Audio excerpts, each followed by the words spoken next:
Alors, je crois que l'objectif à atteindre pour les médicaments de demain, c'est deux choses. Premièrement, de pouvoir répondre de manière plus directe aux besoins des patients. Et donc, le terme de médecine personnalisée me semble tout à fait bon en cela.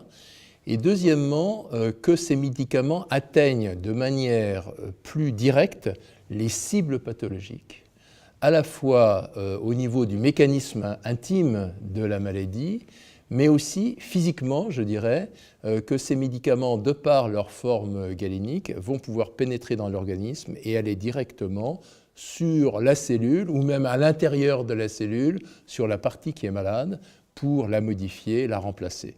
Je pense que ce sont ces deux aspects qui sont tout à fait essentiels et que l'on peut illustrer par des exemples. On peut imaginer que le médicament lui-même que l'on va administrer devra être adapté à votre génome.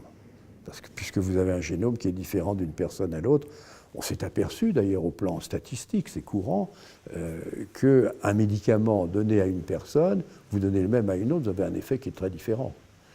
Ce qui fait qu'heureusement d'ailleurs, on a souvent plusieurs médicaments dans un même domaine. Ça permet aux médecins de changer du médicament pour avoir celui qui se rapproche. Mais ça n'est que statistique.